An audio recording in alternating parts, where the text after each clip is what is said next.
வணக்கம். அன்புள்ள மாணவ மாணவிகளே, நம்முடைய இந்து சமயம் ஒரு சிறந்த விரிந்த சமயம். இந்த சமயத்தை சார்ந்த அன்பர்களுக்கு வழிபாடு செய்வதற்கும் எல்லா நேரங்களிலும் எல்லா சூழ்நிலைகளிலும் இறைவனை மறப்பாது இருந்து காரியங்கள் ஆற்றுவதற்கும் வேண்டிய மந்திரங்கள் ஸ்லோகங்கள் அனைத்தையும் நமது பெரியவர்கள் அருளியிருக்கின்றார்கள்.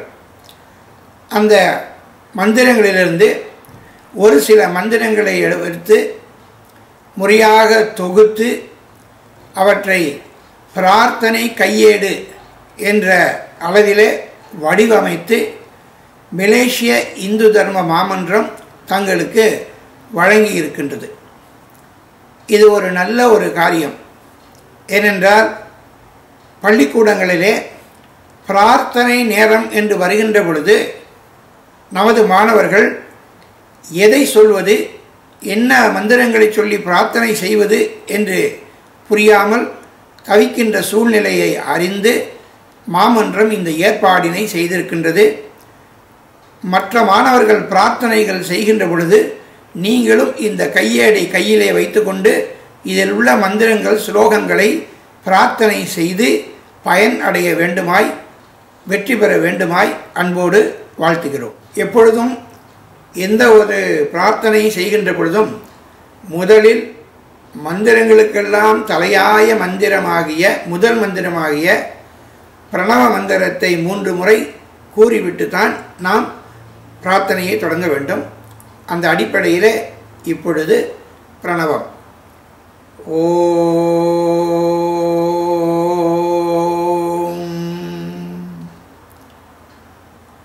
ஓம்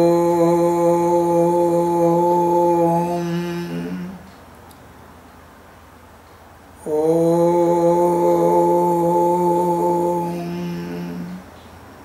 பிரார்த்தனைக்கு அடுத்தபடியாக நாம் நமது தாய் தந்தையரை எப்போதும் மறவாது மதிக்க வேண்டும்.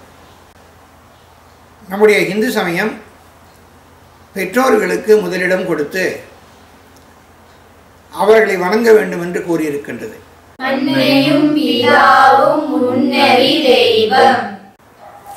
குரு வணக்கம். எப்பொழுதும் எந்த தொழில் செய்வதாக இருந்தாலும் அல்லது படிக்கின்ற மாணவர்களும் குருவை மதிக்க வேண்டும், குருவை வழிபட வேண்டும். அந்த குருவினுடைய ஆசி இருந்தால்தான் நான் வாழ்க்கையிலே வெற்றி பெற முடியும். எனவே குருவை முதலிலே மானசீகமாக வணங்க வேண்டும். ஹரி ஓம். நன்றாக குரு வாழ்க, குருவே துணை என்று மானசீகமாக குருவை வணங்கிவிட்டு அடுத்தபடியாக குருவுக்கு ஸ்தோத்திரம் கூற வேண்டும். அந்த குருவே வேதம் குருவாய் இருப்பவர் பிரம்மாவாகவும் விஷ்ணுவாகவும் ருத்திரனாகவும் இருந்து அவரே நம்மை ஒரு முழுமை பெற்றவனாக ஆக்கி கொடுக்கின்றார். எனவே அந்த குரு பிரம்மாவுக்கு சமம், விஷ்ணுவுக்கு சமம், ருத்திரனுக்கு சமம், சகல தேவர்களுக்கும் குருவே சமமானவர் என்று அவரை போற்றுகின்றது.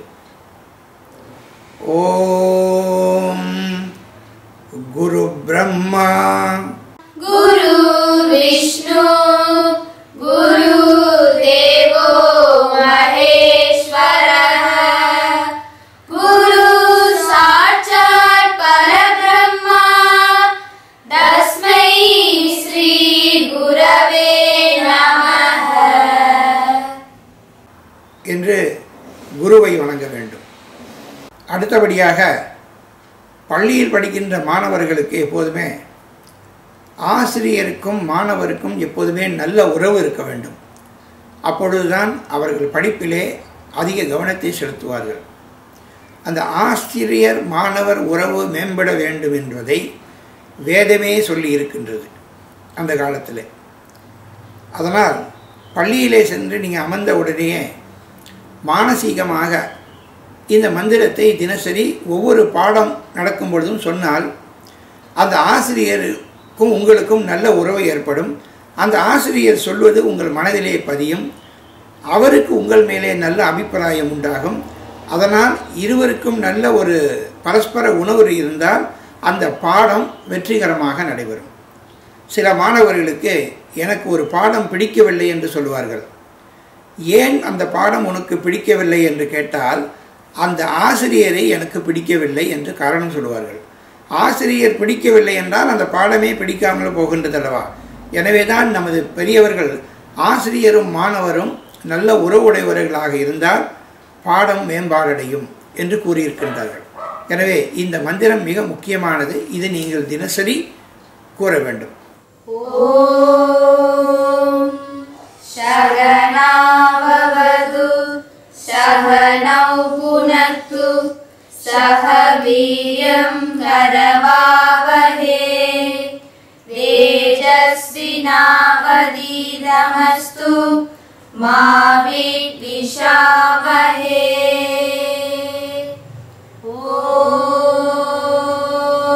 ஓம் சாந்தி சாந்தி சாந்தி. என்று இந்த மந்திரத்தை கூறிய பிறகு பாடத்தை தொடங்க வேண்டும். இதை நீங்கள் மனதுக்குள்ளே மானசீகமாக கூறிக்கொள்ளலாம். முதல் கடவுளாகிய விநாயகரை முதலிலே வழிபாடு செய்ய வேண்டும். எனவே முதலில் விநாயகர் ஸ்துதி கூறி விநாயக பெருமானை வழிபாடு செய்வோம். விநாயக வழிபாடு என்பது அறிவினை துளக்கி மூலாதார சக்தியை மேலே நமக்கு கொண்டு சென்று உடலெல்லாம் பரவி அடுத்தபடியாக நமக்கு படிக்கின்ற பொழுது அல்லது வேறு எந்த ஒரு காரியங்கள் செய்யப்பொழுதும் அதிலே முழு கவனத்தையும் செலுத்தி அதில் இடையூறுகள் வராது பார்த்து கொள்வது விநாயக வழிபாடு.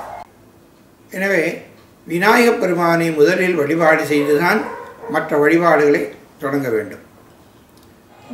மூஷிகவாகன மோதகஹஸ்த சாமரகர்ணா விலம்பித சூத்ர வாமன ரூபா மகேஸ்வர புத்ர விக்ன விநாயக பாத நமஸ்தே விக்ன விநாயக பாத நமஸ்தே.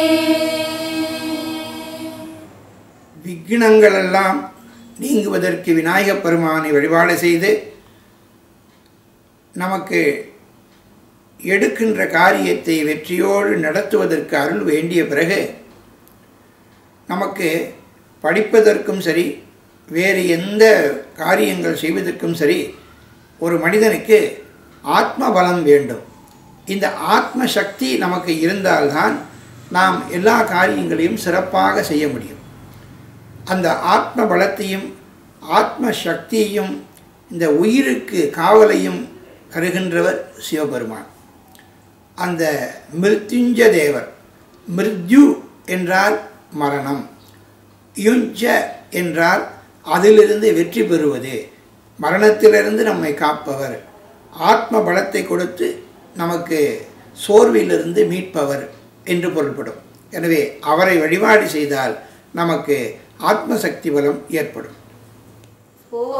ஓம் த்ரயம்பகம் யஜாமஹே சுகந்திம் புஷ்டிவர்தனம் உர்வாருகமிவ வந்தனாத் மிருத்யோர்முக்ஷீயமாம்ருதாத். ஆத்ம பலத்தை ஆத்ம சக்தியை தர வேண்டும் என்று வேண்டிய பிறகு நாம் இப்பொழுது இறைவனின் திருவடியை வணங்க வேண்டும், அவரை போற்ற வேண்டும். அவருடைய அருள் பெறுவதற்கு நாம் அவரை வழிபாடு செய்ய வேண்டும். உலகு எங்கும் நிறைந்திருக்கின்ற இறைவனை என் உள்ளத்திலே வைத்து உன்னை வணங்குகின்றேன், எனக்கு அருள் புரிய வேண்டும் அப்பா என்று தந்தையாக பாவித்து இறைவனை வேண்ட வேண்டும். உலகெல்லாம் உணர்ந்து ஓதற்கு அறியவன்